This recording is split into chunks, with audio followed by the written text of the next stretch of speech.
Et quand la tristesse arrive, je sais tu es là, toujours près de moi. Bon mardi, bienvenue à votre émission de la Victoire de l'amour. J'espère que vous avez bien dormi, qu'on se prépare à passer une belle journée, même si c'est un peu, même très sombre le matin à 5h15. On prend le temps de rejoindre quelqu'un que vous appréciez beaucoup. C'est incroyable les beaux commentaires que je reçois sur cette femme extraordinaire, Brigitte Bédard.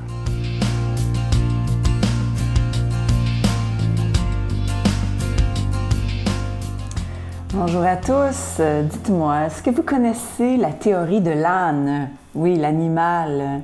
Vous savez que pour attirer l'attention d'un âne, il ne faut pas juste une carotte au bout d'un bâton. Il faut quelquefois prendre un bat de baseball puis le fesser entre les deux yeux. Et puis là, on a son attention et puis là, on peut mettre la carotte pour que ça suive. Alors, pourquoi je vous parle de ça ce matin? C'est que des fois, dans la vie, pour intervenir, il faut d'abord avoir l'attention de la personne à qui on veut parler. Puis, je regardais Jésus, comment il intervient quand les gens viennent lui parler. Alors, avez-vous remarqué qu'il les prend souvent à l'écart? Il les prend à l'écart, puis là, il est seul à seul avec la personne. Là, il a toute son attention, puis il parle. Tu sais, on a toujours l'impression dans l'Évangile que c'est comme ça. Il est comme tout seul avec la personne, même s'il y a plein de monde autour.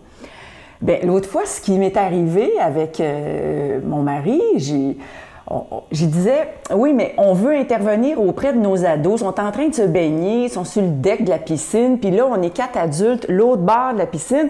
Puis là, on leur dit, non, faites pas ça, puis papa. Puis là, on leur fait la morale. On essaie de leur enseigner quelque chose, mais les autres, là, tout ce qu'ils veulent, c'est se baigner. Enfin, ils nous écoutent plus ou moins, finalement.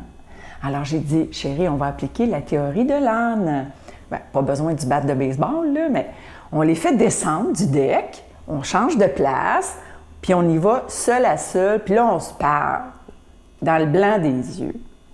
Bien, des fois, comme j'ai une grande amie qui, ça faisait 10 ans qu'elle vivait un malaise avec moi. Il y avait quelque chose que je faisais qu'elle n'aimait pas. Elle me l'avait dit plusieurs fois, mais toujours très doucement, puis en mettant des gants blancs, puis dans la douceur, puis, tu sais, elle ne veut pas blesser, puis c'est correct.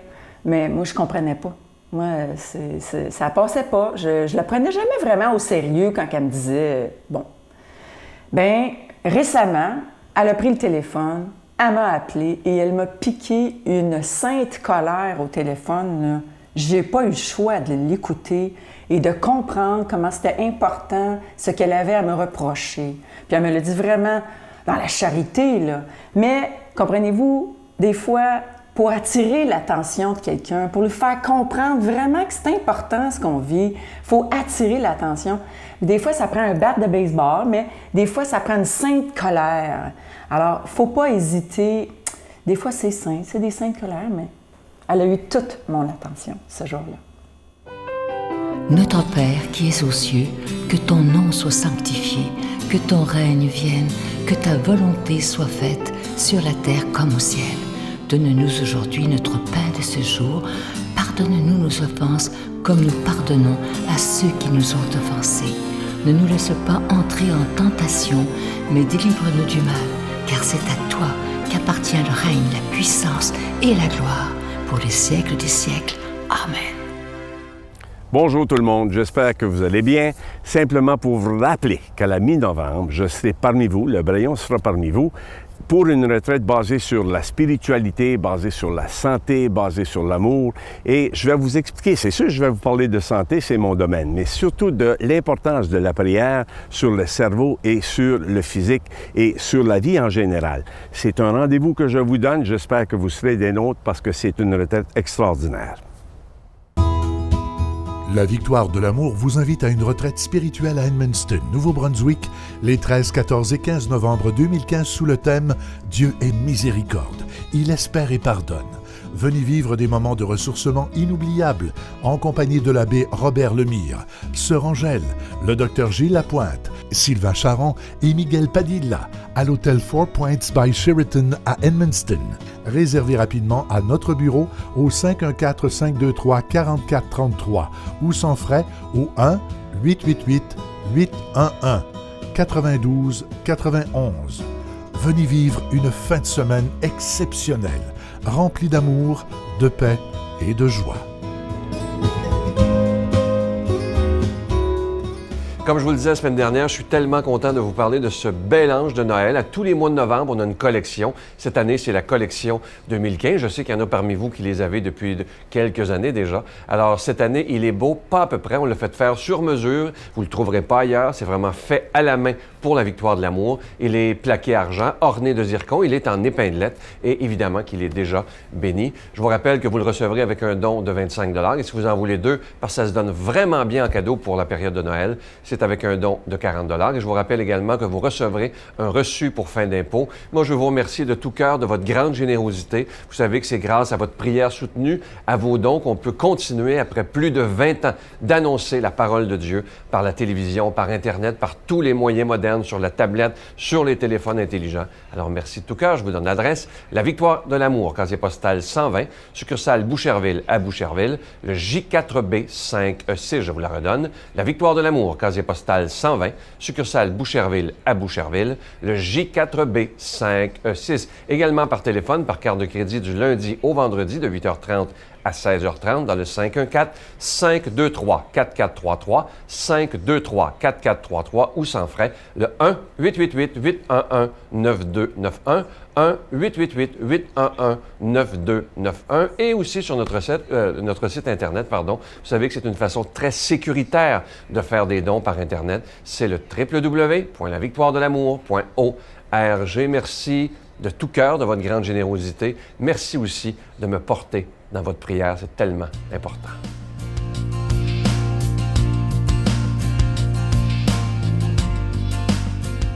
Mon Dieu, donnez-moi la sérénité d'accepter les choses que je ne peux changer, le courage de changer les choses que je peux et la sagesse d'en connaître la différence.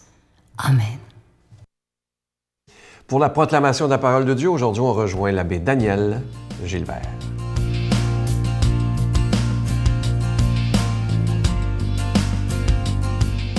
Jésus disait aux apôtres, « Lequel d'entre vous, quand son serviteur vient de labourer ou de garder les bêtes, lui dira à son retour des champs, « Viens à table », ne lui dira-t-il pas plutôt, « Prépare-moi à dîner, mets-toi en tenue pour me servir, le temps que je mange et que je boive. Ensuite, tu pourras manger et boire à ton tour. » Sera-t-il reconnaissant envers ce serviteur d'avoir exécuté ses ordres? De même, vous aussi, quand vous aurez fait tout ce que Dieu vous a commandé, dites-vous, « Nous sommes des serviteurs quelconques. Nous n'avons fait que notre devoir. » Acclamons la parole de Dieu.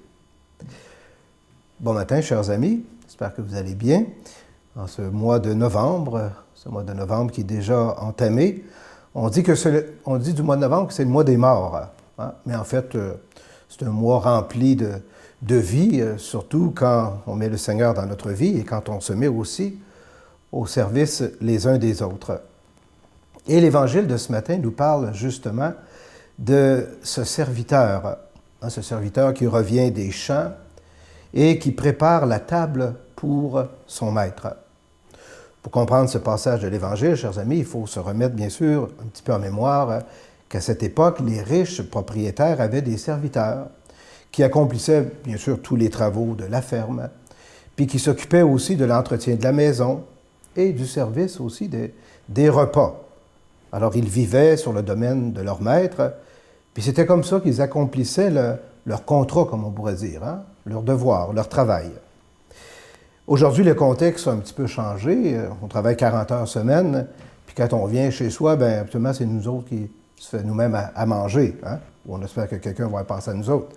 Bon, la parole de Jésus s'adresse bien sûr à ses disciples, donc à ceux et celles qui ont choisi de le suivre et aussi de le servir. Alors Jésus prépare ses disciples tranquillement à la mission et il veut qu'ils soient bien conscients qu'ils seront au service de sa parole, au service de son Église. Et quand il invite ses disciples à se considérer comme des serviteurs quelconques, Vous savez, Jésus n'est pas en train de poser un jugement de valeur sur le travail que les personnes ont accompli. Vous savez, moi, il m'arrive souvent dans mon ministère, c'est-à-dire dans mes fonctions de prêtre, là, de me retrouver à la fin d'une journée remplie, puis des fois, je vais dire au Seigneur, voici Seigneur, hein, j'ai fait mon gros possible aujourd'hui, hein, à travers toutes les réunions, les célébrations, les rencontres des gens, les nombreux dossiers que j'ai à gérer, etc., etc. Hein.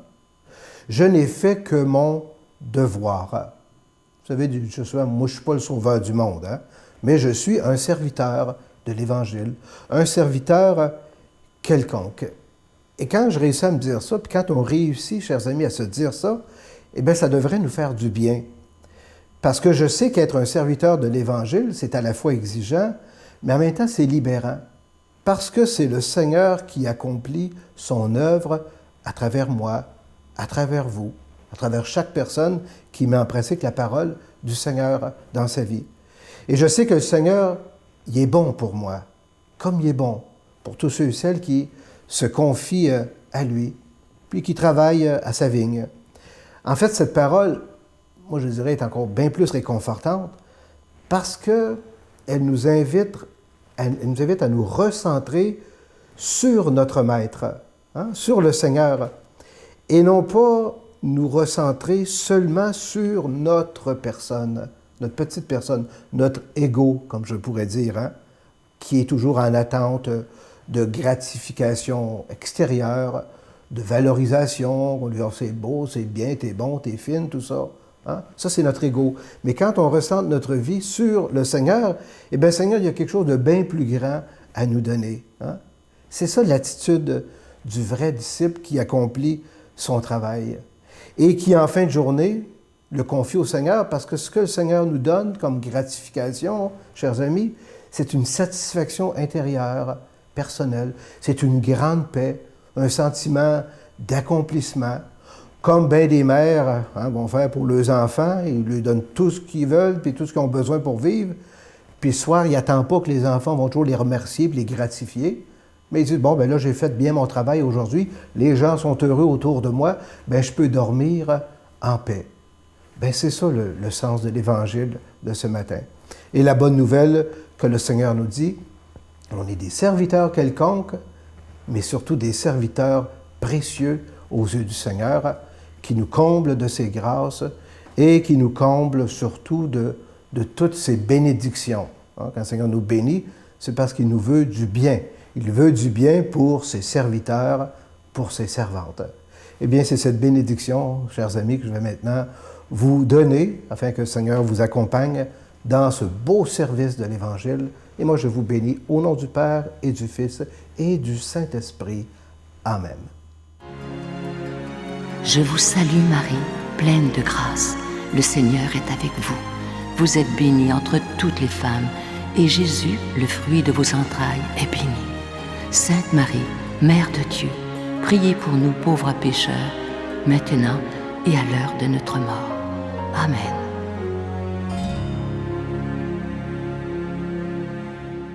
Encore ce matin, je m'adresse aux gens du Nouveau-Brunswick, entre autres, et de l'Est du Québec. Vous savez que c'est vendredi qui s'en vient que la retraite commence à Edmundston, à l'hôtel Four Points de Sheraton. Vous savez, tous les intervenants qui seront là, moi j'ai très hâte. Je crois qu'il reste encore quelques chambres, peut-être 3-4, je ne sais pas. Mais si ça vous tente, évidemment, vous voyez le numéro de téléphone au bas de l'écran. Ça sera un plaisir de vous rencontrer parce que la dernière à Drummondville a été vraiment extraordinaire. Je vous souhaite une belle journée. À demain. Bye. Qu'est-ce qu'on a comme jeunesse à l'heure actuelle? Ils hésitent à tomber en amour, ils ont peur. Mais là, j'y pense, puis... Hein? Ils rencontrent la fille le dimanche soir, sacre à paix, ils déménagent le mardi. Hey! Allume! Tu dis, hey, mais tu penses-tu que ça va marcher? En tout cas, si ça marche pas, c'est pas grave. On recommence.